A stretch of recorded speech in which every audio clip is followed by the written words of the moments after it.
Some other news we want to cover for you this evening. It's a constant revolving door. That's the sentiment of people who live near a homeless camp in southeast Portland. That is the concern in many neighborhoods. The camps are pushed out only to come back. But is there a solution? In tonight's City in Crisis report, neighbors aren't very hopeful. She's the one that comes back every time. It's something the residents and businesses near 121st and Division have seen for years now. Homeless camps lining the street, spilling onto the sidewalk.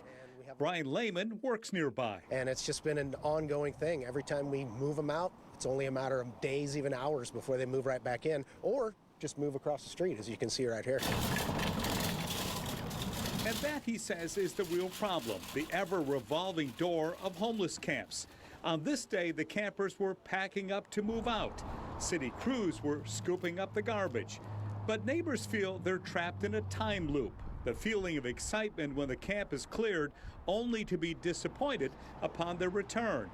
Gary Donovan lives nearby. He wants the city to nip it after the first tent arrives. I've seen people on their cell phone, oh, hey, you know, we're over here on 121st, and nobody's kicked us out yet. Come on over. And then they got 2, and then they got 3, and then they got trucks coming at night at 2 in the morning and waking up everybody. And there's loud noises and fighting, and it's like, oh my goodness, it gets out of control. Once you get 2 or 3 tents, and then there's 10. And then it's tough to get them out. This woman, who says she's lived on the streets for 11 years, would like to see less complaining and more compassion from the neighbors.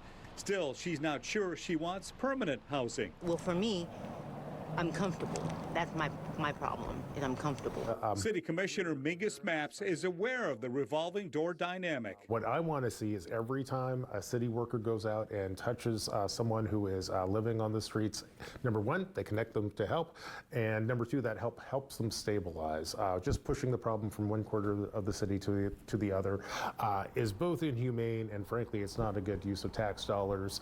So I really am trying to build a continuum of service here. And the issue may be best summed up by this interaction with a woman who was packing up her stuff to move again. Where will you go today? I'm not sure yet. There's a couple of spots because I basically just been going in a big old circle. So. Will you come back here again, do you think, at some point? Oh yeah, for sure. It's one of mine. I go here, 121st, 119th, just circle. She told me she'd likely be back in 2 weeks. The next day, we returned to 121st and Division to find the tents gone, but a feeling of unease among those who live and work here, wondering how long the peace and quiet will last. We will keep an eye on 121st and Division to see if and when the camps do return. Do you have a story to tell us about our city in crisis? Send me an email at cityincrisis@katu.com or leave me a voicemail at 503-231-4206.